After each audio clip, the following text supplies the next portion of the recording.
Hello, my name is Cody Hall, and I'm the host of The Faces Entrepreneurs Are People Too. And today, I'm welcoming Carl Beauregard, Chief Sales and Marketing Officer of Veltum Tours, a global travel company that has redefined how people like you and me travel the world. Join us to discover how entrepreneurship, innovation, and purpose came together to build something truly extraordinary. Carl, how are you doing today? Hey there, Cody. I'm doing very fine. Thank you. How are you? Wonderful. Oh, no, just beautiful day. Passed some hurricanes recently that came near the house. And so now we're back to clear skies. So I'm very, very thrilled.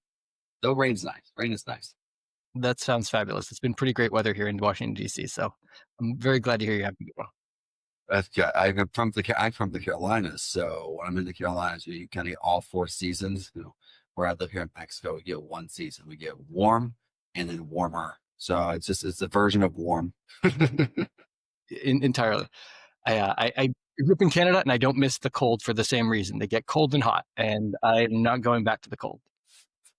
I have a funny story about a Canadian that I met here in Mexico. But before I do, I'd like to start off by let's start off by telling people here today, who is Carl? Who Absolutely. chatting with? Absolutely. My name is Carl Beauregard. I'm the Chief Sales and Marketing Officer for your new favorite travel company, Veltum Tours. We are an online travel marketplace that is cutting out Booking.com and Expedia and saving you 40% in your bookings. So there's a lot behind that, but that's what I've been up to lately. You got me at savings. I'm going for a deal. I love a good deal. Oh, fabulous. So question there, on the booking, so you're cutting the NAMI, you're doing all the booking directly to the vendors, versus going through the different agencies. Yeah, so it's a topsy-turvy world in the world of travel and leisure, and it's been exploding since the pandemic. So I got real excited and hopped into this world with my CEO, Ansh Dixit, out of Chandigarh, India.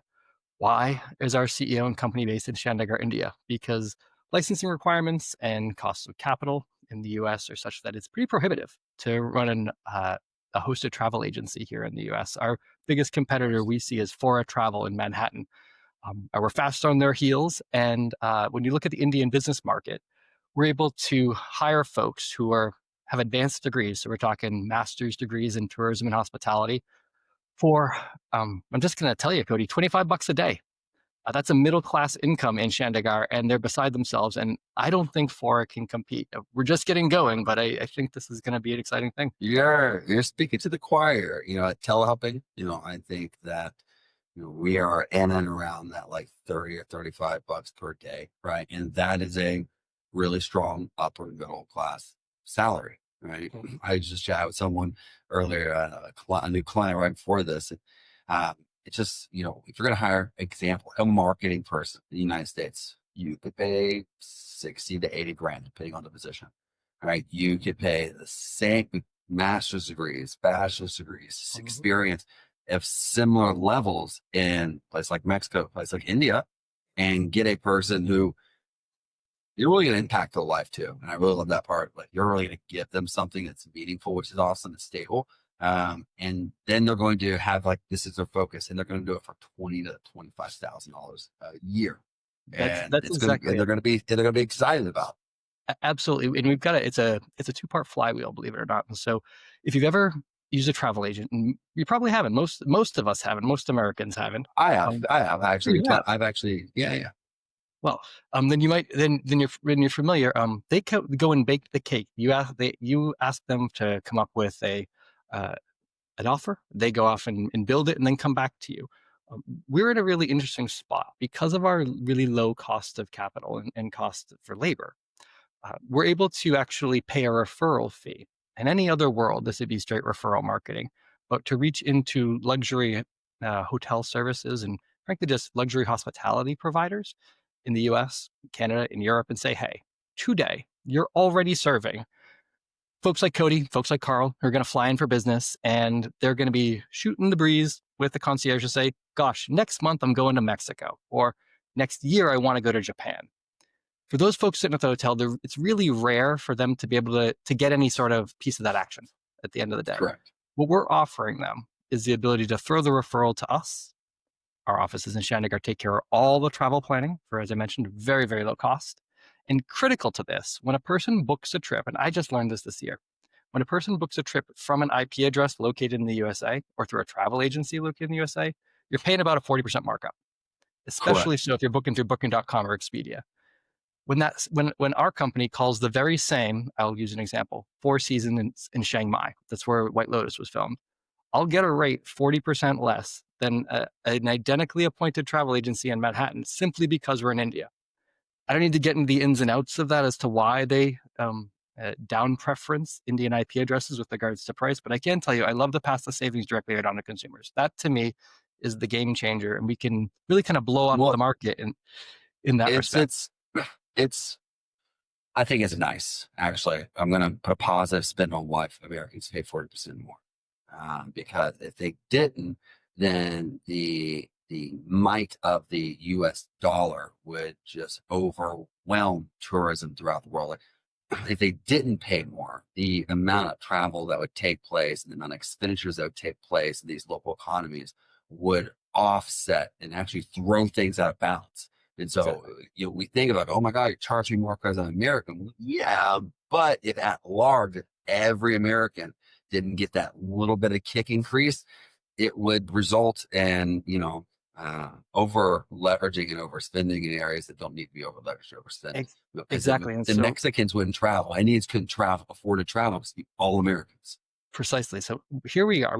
Veltum pops up in this world in 2025, and I can't tell you how exciting it is. So we've got those folks who were able to offer a really great deal simply because they're sitting in the U.S. and they have access to one of our travel advisors. We're bettering the wallets of the folks in the luxury travel industry in the U.S., Europe, who might not have deep penetration in other markets.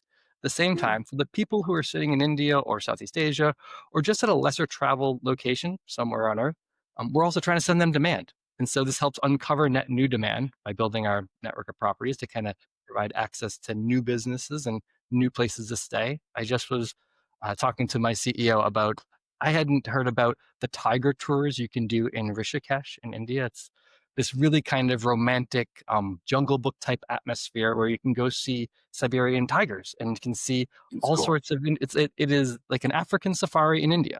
I had no idea, but had it not been for building up this network of referral partners, we never would have found these over the top venues that otherwise are not Well, listed on. the cool thing is that we actually, one of the things they never thought I'd get into is we work with a couple Indian-based companies. I never thought telehelping, a Mexico-based staffing agency, would have Indian-based clients, Nepali and a couple Philippine-based, because we're their Spanish-speaking outsourcing. They're outsourcing, and so that's a really cool thing. I learned a lot of things from their business, right? And so we've built those relationships, talking about like putting money in people's pockets. I never thought the money would go from the United States to India and then down to me because they wanted Spanish-speaking customer service folks for when someone hits free for Spanish, right? So that's a really interesting thing that I think about. But you asked if I did if I'd used an agent before. When you have a family, like, I don't plan things.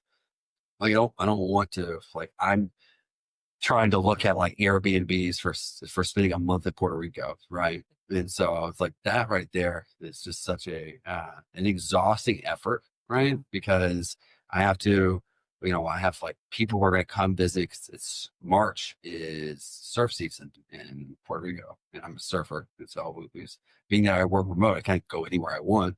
So me and my family are going to go to Puerto Rico for a month. It's like, well, which Airbnb do I pick? Where is it located, right? And so that right there, it's just, that's like 3 days and I'm already exhausted from booking. But when we went to Spain, I hired someone. I'm like, here, this is where we want to go. This is what we want to do.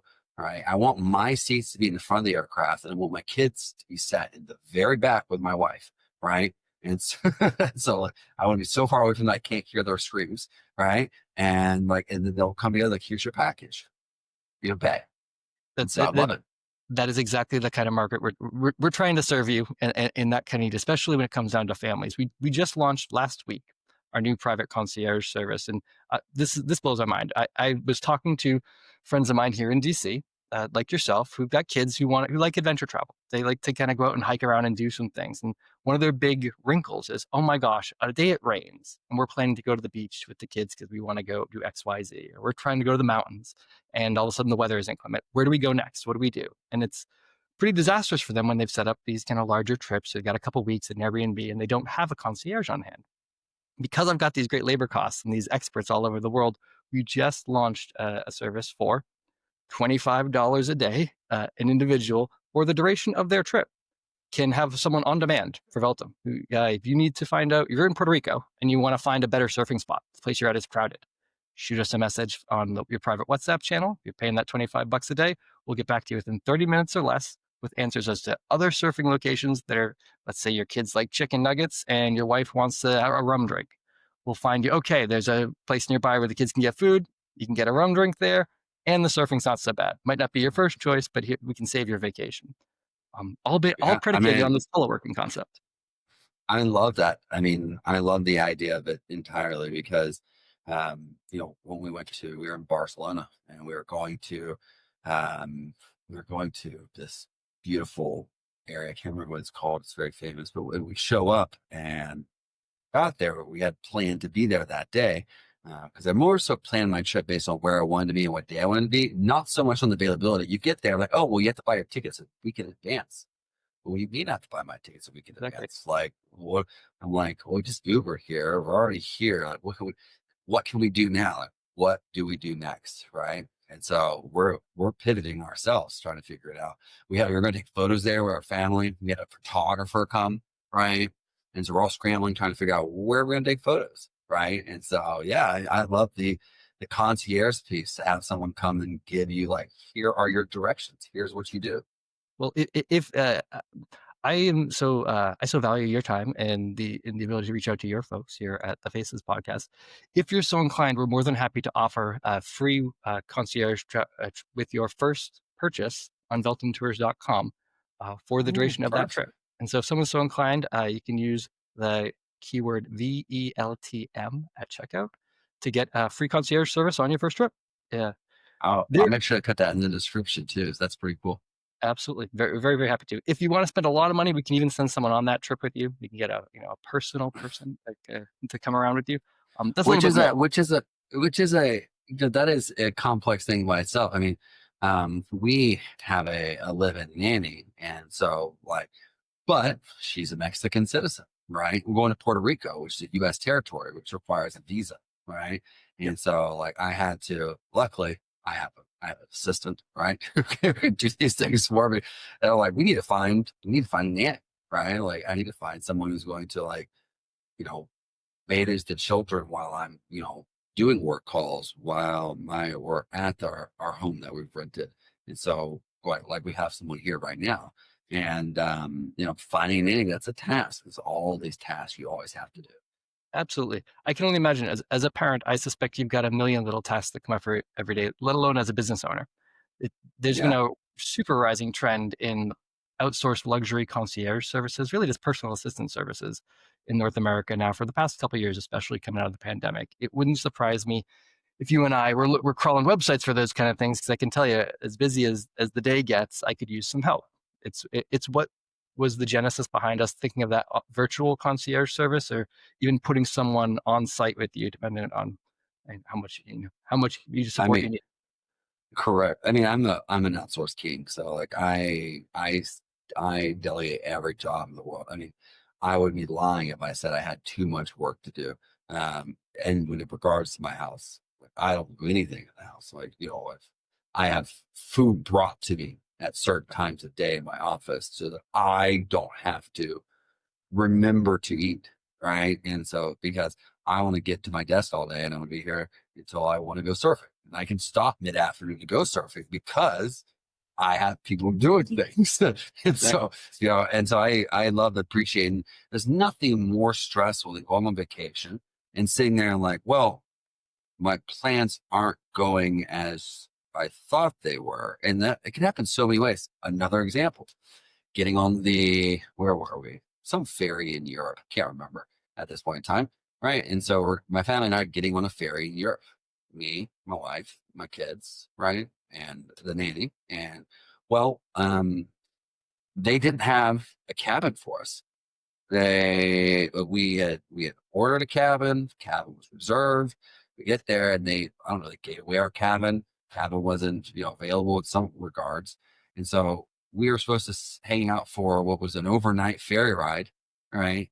With our children and this is gonna sound different. The common area with children, like I'm gonna sleep with like my 1-year-old and my 3-year-old and my 11-year-old, like we're gonna kill each other. Right. Yeah, So, or someone's going to kill us. Exactly. Right. There won't be much sleeping on that overnight. That sounds rough. Eventually I was with stress, right? Because you had to deal with it. With stress, we had to manage the situation. We eventually got a cabin, but it was, it was never really determined. Like, was it an error on my behalf when I booked the ferry? Was it an error on behalf of the ferry? I'm not quite sure. Right. And so, but if someone would have probably booked that for me, or if someone was responsible for dealing with the hecticness of it, if in the event that it did come up, probably wouldn't have been such a memorable issue. Oh, for sure and for certain. My gosh, I wish that you had our butler button when you were on that trip. Butler, exactly. Hey, yell at these people. Exactly. I can't get my cabin, or we can get you on another one. I'm sure that usually there's another ferry or another way to get there. But in that moment, with your kids, melting down, the nanny waiting for a seat, and all of a sudden there's no cabin. Oh, I can only imagine having, at least if you're anything like me, you'd been looking forward to that vacation, and that's a small wrinkle in a larger trip. But the reason I got into this is to help smooth out those wrinkles. That the idea was, how can we get more people connected and make it easier? Well, and you get time like that with your family, because you have a family, I take it? Yeah. Oh, absolutely. Yeah. I'm how many kids do you have? My latest puppy here, newest addition.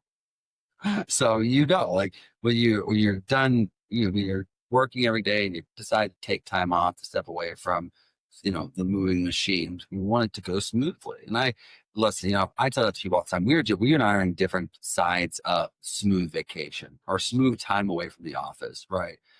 My biggest thing is that I tell people all the time, like, if you can't step away from your business an afternoon, a day, a weekend, like, are you running your business or does your business run you? Right.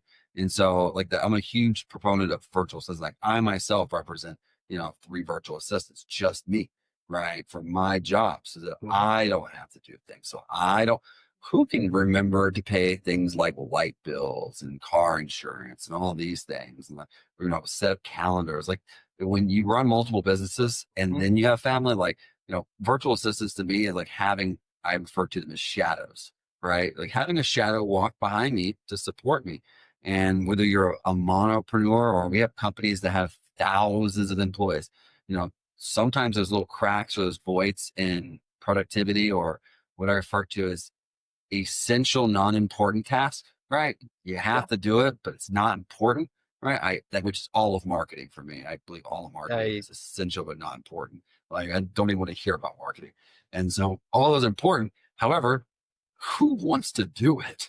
Like, you hire a marketer, you hire an administrative person, a data entry person, an email and community management person, because no one wants to do those things.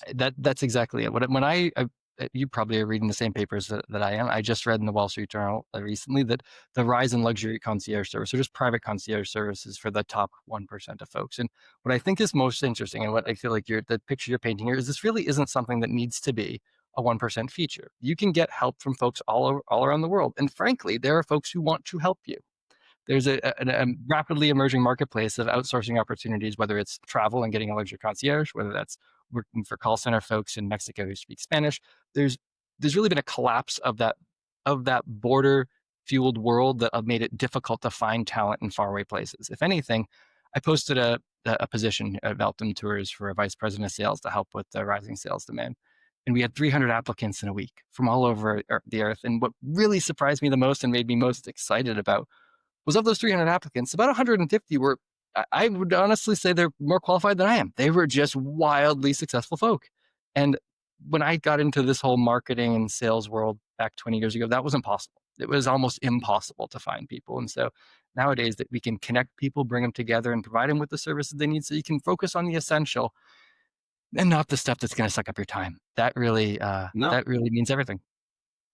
100%, because all I do at Telehub and in any of my ventures is either just make critical high level decisions, right? Coding decisions, or I do sales, right? And we all know, what's the guy from acquisitions.com, Andrew or something. I don't know his name. I've gone to a couple of his events before.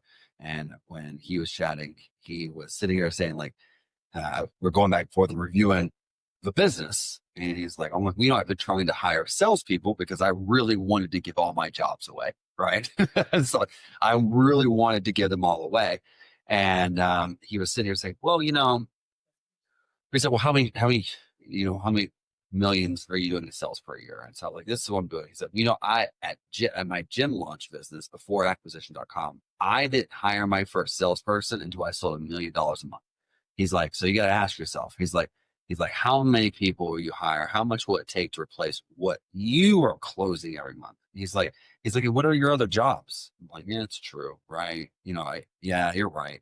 And so that changed our entire approach because it went from like, okay, right, I want to not do this to being like, okay, this is the only job I do and no one can do it better than me. Then it's my job. Exactly. And then you can be the most successful. Exactly. You can focus Yeah. on the things And that it's are all I have to essential. do every day. Right. My first It's sales been a game call was at changer. 10 a.m. this morning. Right. Like, And so I'm sure you mentioned outsourcing marketing. That's been a side benefit to me of working with Ansh in Veltum here. I've been plugged into a whole bunch of marketing professionals all around the world that I otherwise wouldn't have met. I was more trapped in the North American marketing cycle. And this is not to knock my peers, by the way. I love the folks who I've met who live in DC and New York and San Francisco. They're wonderful people. But all of a sudden, my network exploded this past year and tapping into Veltum. So I've got I had one of the best video designers I've ever worked with in Pune, in India. And I didn't know that was going to be possible. We have a separate person who's working on just singularly email marketing outreach campaigns in Warsaw, and they're blowing it out of the water. But it wouldn't be possible if it weren't for figuring out this distributed workforce and focusing on the most important stuff and finding people who can help with the things that are going to support what I'm going to be working on. 100%. I mean, do what you do well is my motto, right? I always tell people like, when I'm starting to design jobs, I think I'm more in the solution engineering sometimes. So when I'm talking about the sales side, I'm talking about what are you going to use your virtual assistant for, right? And I say, well, put all the jobs that you have to do at just one pile. The ones you have to do, but you're not the best at or you don't like doing them. Let's do that first. And then let's figure out what those jobs are. And oftentimes those are the jobs that we force ourselves to do before the end of the day, or that we have to make time to do, right? Social media responding, for example. I have someone who runs all my social media, right? Because I get like 30 to 50 LinkedIn messages a day, right? To my profile. Like I chat with her every day. She goes to Facebook, Instagram, LinkedIn, and her job is to respond to people all day because before I hired her, I had anxiety. Like, oh my God, I haven't responded to this person in 7 days. Like, they're probably going to think that I'm, not responsible or not professional. Like, I got to get back to these people. And it's difficult. It's also speed to lead. And I'm not talking about lead as a client. I'm talking about lead to a podcast guest, right? Like, if you ask someone to be a podcast guest, and you didn't get back to them in, 2 weeks, you probably aren't that interested in being a podcast guest, right? It needs to be, within that week, you need to show like, I respect your time. I would like to have you on. You have to express interest. And I can't do that. I can't be the person who responds to every person. I jump in all the time, right? And I respond to people when they're happening live, but I can't do them all because if I did them all, I would do none of it well. I 100% believe in everything that you've just said there. I did a small study with one of my former clients when I was with Allison Worldwide, a big ad agency, and we looked how quickly a company responds to just an inquiry, not even necessarily a business lead, inquiry from a customer, and the likelihood that impacts sales. And it was geometric. If a person responded within an hour, the likelihood of closing that deal was more than scaling. If you responded in a week, much less likelihood of a sale. And so you couldn't be more accurate by outsourcing the things that need a quick turn, but also aren't necessarily a person's favorite, and freeing up your time to focus on the most important, endurance and sales. it's a win-win. The people who focus on the social media are better able to service the leads, create demand for, around the focal area, or why they're submitting forms or why they're contacting you. At the same time, you're able to actually reach out to folks who are most valuable and close the deal. I see it in marketing left, right, and center, but to hear you echo that in just such a different business model is reassuring to me and exciting. It means that I think we're both on the right track. Yeah. Well, I was trying to do one of my pools relines at a rental property, and I was calling pool relining people, which, by the way, difficult niche to find, right? And so I was calling a pool reliner that I saw an advertisement on Meta for. I'm like, great, I'm gonna reach out to these people, see what's happening. Is you contact them, and like 3 days later they message me back, and I'm like, great, when can you do an estimation? I'm like, well, how's next week sound? Let's talk about what you got going on over there. I think you should hire a virtual assistant, right? I went right into my solution mode. It took you 3 days to respond to me, and you're telling me you can't do an estimation until next week. I'm like, you have a labor constraint, right? We need to talk about this, because why? I can get to the other side of why it's taking so long to do an estimation. But first and foremost, you should be at least you should have booked me 3 days ago. Because if you booked me 3 days ago, my estimation would be in 2 days. Right. Yeah. Versus now we're 3 days past, and then now you tell me I have to wait a week. Now I'm 2 weeks into a process to get an estimation. Right. Exactly. Absolutely. And imagine if a competitor could get over there and reline your pool that week, the sale will be gone. Right. And they did. It was over. The next person I called picked up the phone, came out that afternoon. Exactly. Exactly. That has been 100% my experience. It's nice to hear someone have a similar experience. It just, to me, speaks to exactly what we've been talking about, the need to capture that efficiency. I couldn't agree more. Well, Scott, Scott, I told you, Scott, I was talking to Scott right before that. You're not Scott, Carl. Sorry about that. But, I was interested is, why did you choose to jump off this bridge to join this company? Like, what were you doing beforehand? Did you feel like he was building up in you to take this leap, or was this something that you're just like, I'm going to do it off the cuff one day? Yeah, so I've had a little bit of success doing this. My past 3 employers, I've guided them all to different exit events of different types. So I worked with a cybersecurity vendor, worked with a payroll vendor, and then most recently with the health tech company. But in all 3 stories, the way I'm successful at marketing is by focusing on the consumer, the person who's actually experiencing the product. And so by putting them at the focal point, I was able to figure out for these companies how to really deliver them strong value. I didn't see myself getting into travel at all, to be super frank. I was looking for my next opportunity as I was wrapping up my time at the health tech company, and bumped into this travel company because I like to travel. I just want to spend less time sitting in one place, more time seeing the world and experiencing it through other cultures. And when I realized that I could deliver that 40% savings I mentioned by booking something out for folks from out of country, I was like, well, God, this is like shooting fish in a barrel. All I have to do is explain to my friends that I can save them 40% on the same trip they were already going to book. By using our service. And then we can layer on some neat things. We can throw in things like you need a babysitter, or you need someone just to help you at any point in your trip. We can throw in a digital concierge for almost nothing. When I realized that opportunity was there, and that this collapsing of global trade barriers and integration of the global workforce into the domestic economy was possible, it felt like I just had to jump in. To be really frank, to put numbers on it, when I talked to my CEO, he said they were doing $10,000 in sales at the time, and they were on a trajectory to scale up towards $1 million by end of year. And I can tell you, I'm sitting here 8 months later, we're within spitting distance of $1 million in monthly sales, based on a $2,000 ticket price. So that's kind of wild, all predicated on this referral network of luxury personnel who are already doing their job. I don't want them to quit their job. Just throw us the referrals of the business you can't handle. We're going to deliver your customers 40% off the ticket price, or certainly the price they'd expect to pay. We can throw a huge commission to the person who signed us the referral, and everyone wins. Veltum wins. My travel agents win. It wouldn't be possible without telework. Yeah, I mean, we did it all the time. We have a certain niche that we work with at telework, and sometimes we have clients come to us that are bigger than we want. To be honest with you, we don't want, and we have clients who've been with us who have grown. Right, that's one thing. But to take on large clients right away, this is not necessarily our forte. It's it again impacts the way of my life, right? Yeah. Starting a new call center with 50 people is different than putting 4 people in a call center we already own, right?